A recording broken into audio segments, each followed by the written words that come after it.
lorsque votre main droite est en haut et que votre main gauche est au niveau de la manche. Okay. Si on inverse, évidemment, on se prend, on garde à gauche. Okay. C'est la main forte qui est finie de côté de la garde. 80% des gens sont en général droitiers, on va plutôt travailler, on va commencer à travailler la droite. On va faire un truc très simple, il n'y aura pas de résistance, quoi que ce soit. Le partenaire se laisse faire, on est sur une phase technique. L'objectif étant d'aller le faire chuter sur l'arrière. On va le faire tranquille, on va ni arracher ni quoi que ce soit, on va venir chercher dans les guibolles. Okay. On va faire deux choses, on va faire deux crochetages aujourd'hui. On va faire d'abord un crochetage simple, comme ceci, et on va faire un autre crochetage comme ceci. Okay. Comment ça va se définir? C'est extrêmement simple, le partenaire va bien écarter les jambes. On va se rapprocher, on va faire un coin d'abord. On va venir ici, on va former un angle. Okay. Je forme un angle. Ça me sert à quoi? Ça sert tout simplement, je me repère dans l'espace. Au moment où je suis repéré, là je vais définir quelle jambe me paraît la plus évidente pour attaquer. Là on est en phase technique donc c'est facile. Dites-vous que si on est en combat, il aura peut-être une jambe qui est en décalage.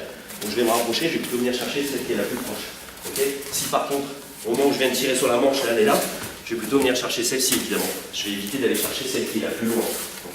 Donc là en l'occurrence, il a les deux jambes sur le même plan, donc ça va être facile. Je vais me rapprocher. Je me rapproche. Et lorsque je me rapproche, je vais ouvrir. Okay. J'ouvre. Ça sert à quoi? Ça sert que si je n'ouvre pas, que lui il est fermé sur lui-même et bloqué, ça va être difficile d'aller chercher à l'intérieur. Si par contre j'ouvre, là j'ai de l'opportunité.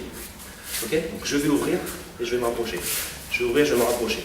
Et là je vais choisir la jambe que je souhaite. Soit je vais venir comme ceci.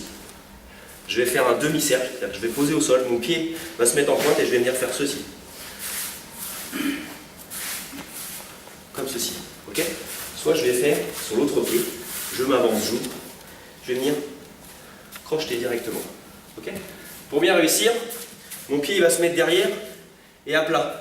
Je ne viens pas là vers son kick, je ne tape pas. Même si en combat ça peut arriver, là en l'occurrence sur une phase technique, je vais vous demander de venir ici, mettre votre pied, ce qu'on appelle en cuillère, et de venir pousser le pied. Okay. Sur ces deux mouvements, la finalité sera exactement la même. Je viens ici, que ce soit l'ouverture et la finalité sont exactement les mêmes. Je rentre, j'ouvre. Soit le haut, soit la cuillère. Une fois que j'ai fait ça, la finalité ça va être de l'amener évidemment sur l'arrière. Pour l'amener sur l'arrière, je vais le pousser. Je ne vais pas me charger, au risque de me faire ceinturer et de me faire embarquer sur l'arrière. Je vais venir le pousser. Le pousser c'est la version, on va dire, officielle. La version combat c'est, je vais venir le percuter. Okay. Donc on va y aller tranquillement d'abord. J'ouvre, je rentre, je vais définir ma technique, je vais venir ici, je vais venir le pousser et je vais aller m'écraser sur lui. Je vais faire ceci. Pour aller m'écraser sur lui, ça va se passer comment? Ma main est en haut, mes mains elles vont descendre sur son corps. Mes mains elles vont descendre. Celle-ci elle se désolidarise du cou, elle descend sur son bras, et celle-ci elle descend sur son corps. Là je vais venir sur son bassin, comme ceci. Tac. Et je vais avancer sur lui. Ok? On ne l'accompagne pas au sol, pas de soumission, je veux juste la technique tranquillement.